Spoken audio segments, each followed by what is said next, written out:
Hello and welcome to another episode of Jaipuriya Talks, another very insightful and thought-provoking episode. And we are very happy to have Mr. Somesh Mittal as our guest today. So first of all, welcome to this platform, sir. Thank you so much. Thank you so much for inviting me over. Thank you so much. Yes. So let me read out a brief introduction of Mr. Somesh.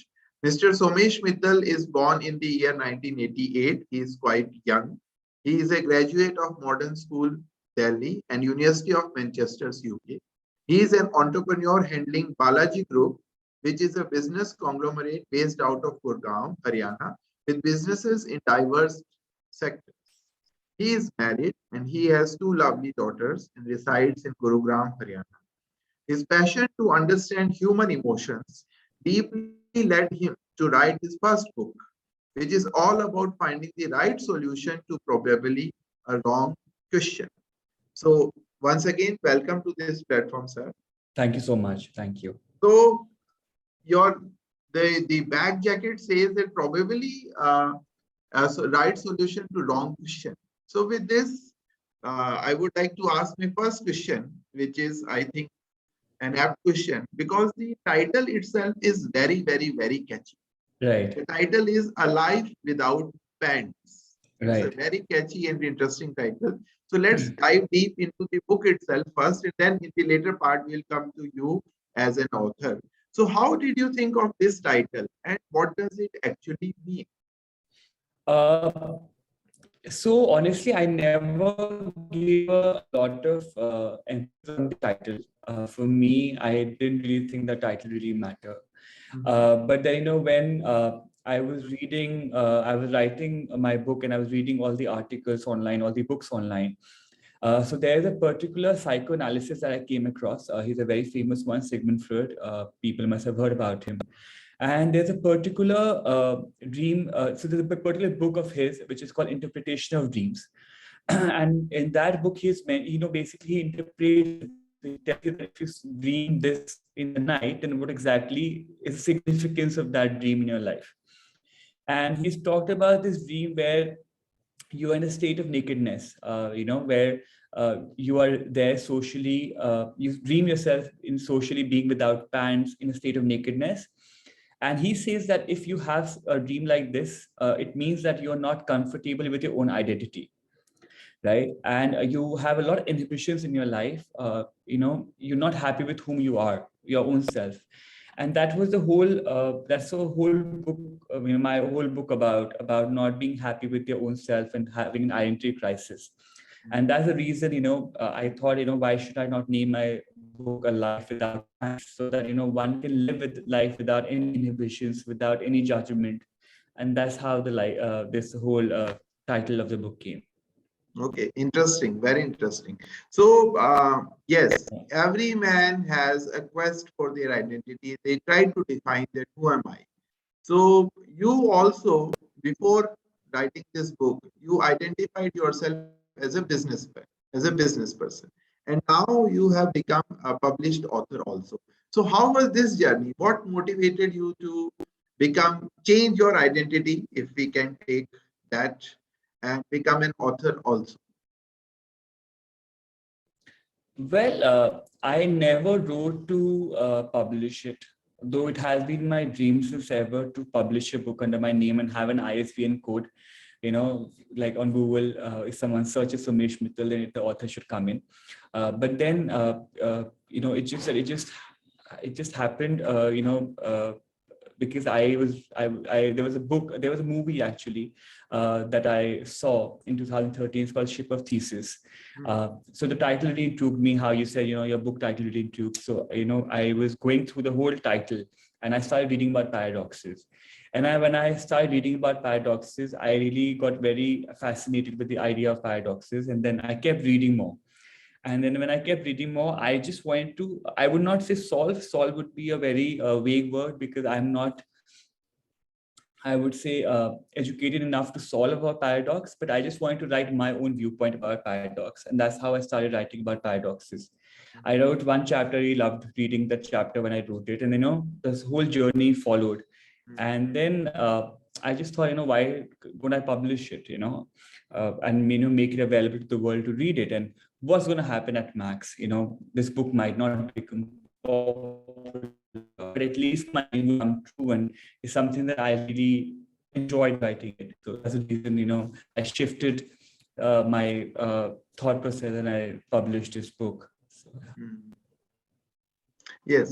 So speaking about paradoxes, at one place in this book, you talk about safeguarding one's core property. True. And Right. at the first page itself, you say that everything is temporary. Right. So when everything is temporary, what is this core property which we have to safeguard, and would it not change also with the passage of time? So that's also a paradox. Well, I would say no, it is not a paradox. The reason being, so when I say core property, I mean something which really adds meaning to your life. And I've mentioned that in my book. And something which adds meaning to your life cannot change over time. If you think deep, there's one thing that will have a domino effect and that can't change. That will never change. So, even everywhere in organization, in your personal life, there's one thing which creates a domino effect inside you or in your environment, which cannot change. So that's the core property, I believe, is inside everyone. One has to figure it out. What's my core property? What is exactly my core property that I would not want it to change? And so that's what I wanted to ask people to safeguard, because I believe that core property really adds meaning to your life. And when you change that core property for someone, right, you lose that meaning of your life. Okay. So can you give some examples of these core properties for Well, it businesses can and be humans? anything. So it can be anything. For me, it might be how comfortable my mind space is, or I would say for me, because that adds meaning to my life. For you, it might be how luxurious your life, that adds meaning to your life. But it can be anything. I'm not being very, I can't be judgmental about it and say, "Nahi, ye galat hai, ye sahi hai." That's wrong. It can be anything for anyone. But you need to find that out and don't let that change for anyone. That's my only belief. So if we think about it, about the core property from this perspective, maybe the entire social media and Netflix and TV and the addiction game is to not allowing you to find your core property, or not giving you that much mental space to find your core property. Do you think that is the problem in today's time? I would not say with today's youth, because that is with everyone. So when you have a lot of outwardly things, you are not getting time and attention to find that core property also. Well, I agree. Social media and all these platforms take away too much of your time. But I think what I would emphasize more is that these social media projects a very wrong picture of someone's life, right? Everyone is so happy out there.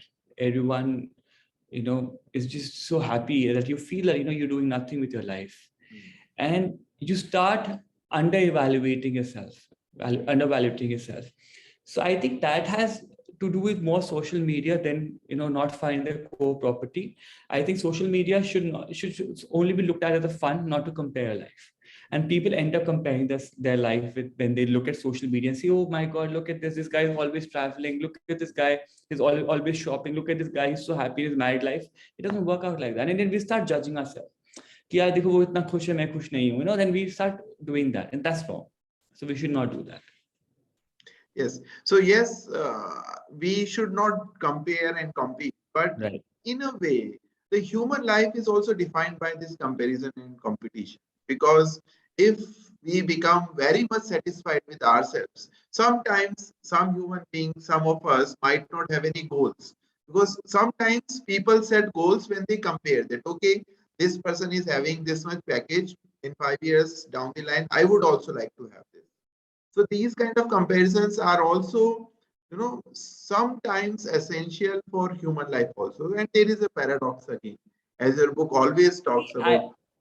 Right. I would say to quest of achieving more in life is different, Mhm. but just to be a car ahead in the highway is wrong. You need to understand that you can never be the first car on the highway, right? There's a saying, there's always a car ahead of you on the highway, Mhm. which I truly believe in. You should enjoy the journey on that highway. Mhm. But if you keep thinking कि यार मुझे इस गाड़ी को overtake करना है so that I'll become the first car, then I have to overtake this car so I become the first car, then you stop enjoying the journey. You're getting what I'm saying? Then Yes, the yes. whole journey is about just overtaking the car ahead of me. It's Mhm. not about enjoying the journey on the highway. You should define a destination. Okay, I have to reach here, and you should enjoy the journey. But you should not say, okay, my destination is only to be ahead of this. You know, so then that's the destination. Yes. So as a businessman and as a young entrepreneur also, in this world where quarter to quarter results are compared and the graph has to be always high, and in other words, in this highly competitive world, how can somebody not be that competitive? No, see, being competitive is not bad. I'm Hmm. not saying that one should not be competitive. Hmm. Again, in my book, I've talked about this paradox called envelope Yes. paradox, where Yes. we choose between two envelopes. Hmm. I'm saying that, don't don't let your mind run between two envelopes. Yes. Be happy with the envelope that you choose and make most out of it. Hmm. Right? Mediocrity is an overrated word. Hmm. Mediocrity is not wrong. Hmm. Mediocrity in your efforts are wrong. Hmm. अगर आपको कोई बोलता है that you are mediocre in 100 people, Hmm. you should not think much about it. It doesn't really matter. Hmm. But if someone says that, Sumesh, you have a potential of 100, but you're Hmm. only doing 60, you are mediocre in your efforts, then that Hmm. should matter you, Hmm. right? So my think, I'm not saying that, you should not compete, you should not compare. My thinking is that you should not let that just affect your mind in a way that your destination changes, your journey changes. So, all of these ideas, when you are sitting in a business meeting with your clients or maybe with your employees or with your friends, so what kind of things do you feel are happening around you? And do you feel that yes, you are not in the, maybe how should I put it, that maybe others are not thinking like this? And do you sometimes try to discuss these things with your friends and colleagues and clients? Because it's a very Well, interesting concept. right, I agree. I agree. So, I think what your subordinates, your associates think is really influenced by how you project yourself Hmm. and how you convey your message to the team. So I think I have been very clear about that, and I tell them that so they keep telling me, see, the other brand is doing this. They Hmm. also keep comparing. I keep telling them that we should find that one thing that we are good at, and we should make sure that we achieve that one thing. We should focus on that instead of just thinking वो ये कर रहा है तो हमें भी वो करना चाहिए. So you should think out of the box instead of just comparing yourself with other. So I think as a leader, it really plays a very important role on how you project your ideas, and if you are very clear in your thought, I think it does convey, and your difference of opinion or the thought process doesn't really happen. So I think as a leader, as an entrepreneur, that's one of the quality that one does have it. Yeah. So you talk a lot about willpower also in this book. And Right. as we are discussing that it requires a lot of willpower also to remain fixed on your core property. For example, 100%. when you see your competitors, others are doing all of 100%. these things.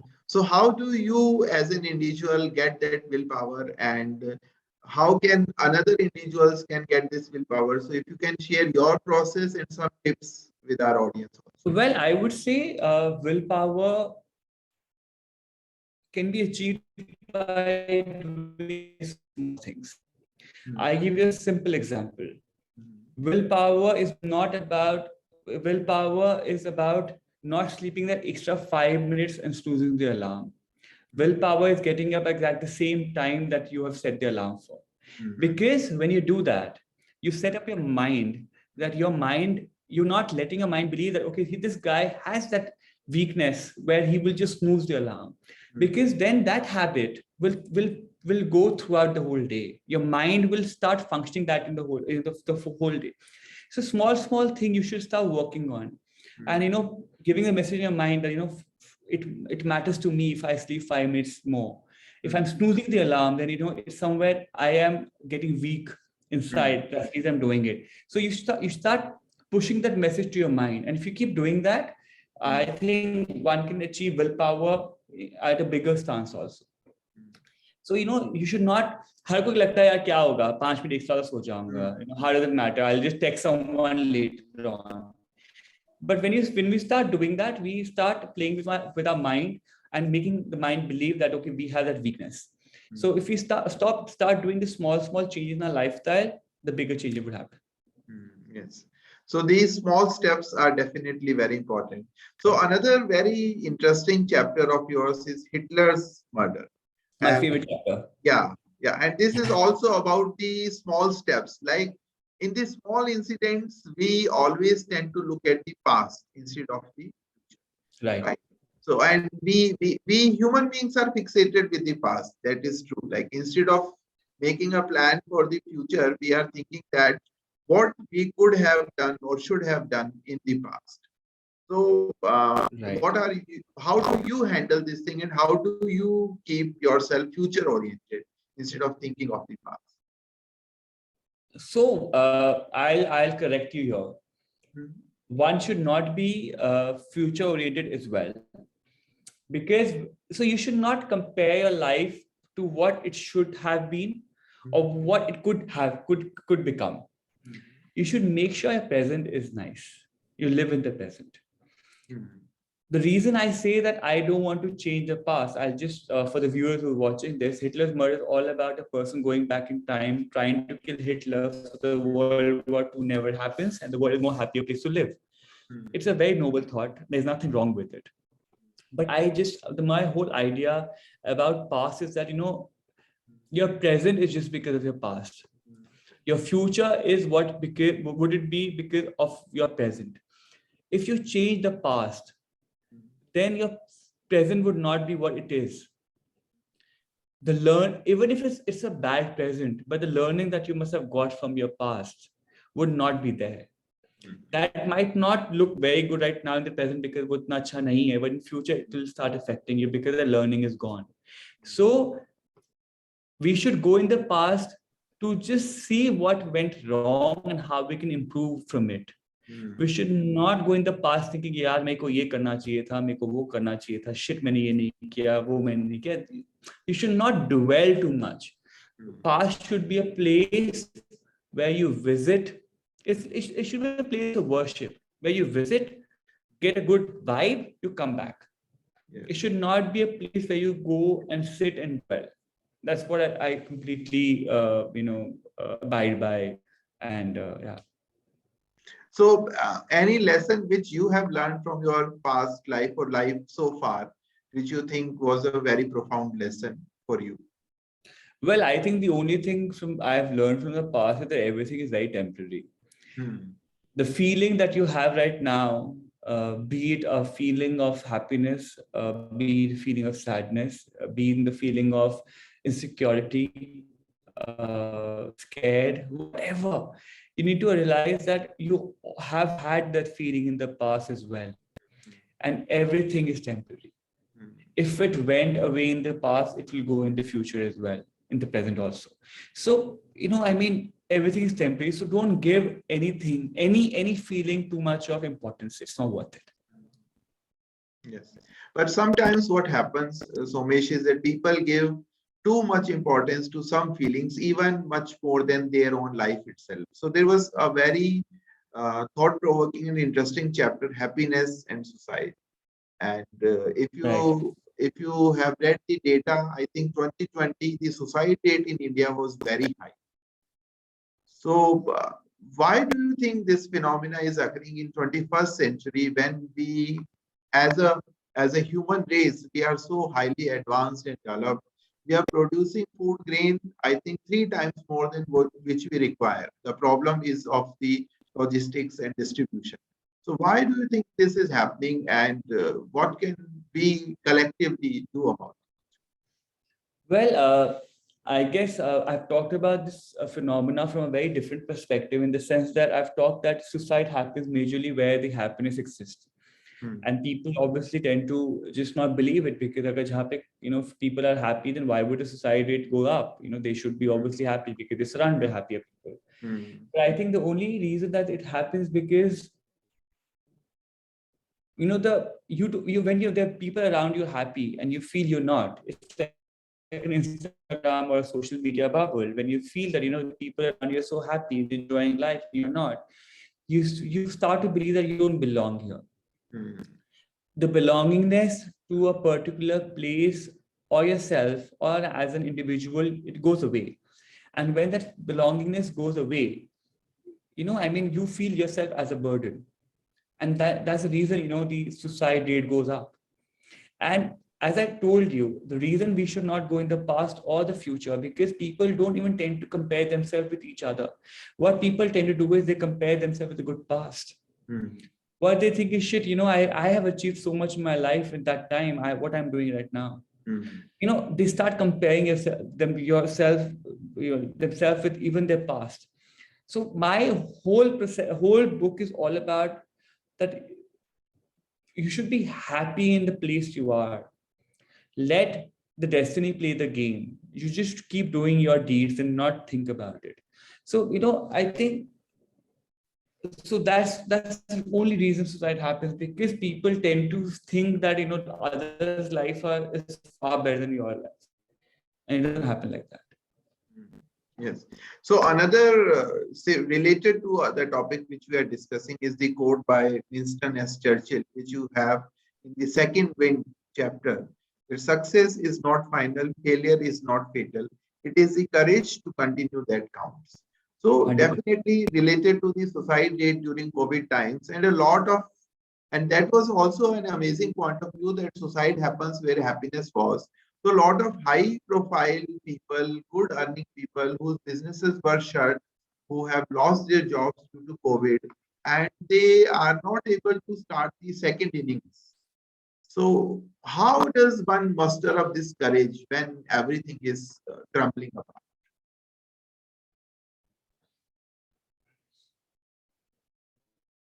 It's a very difficult thing to say or comment on. I've talked about it a lot in the past interviews also.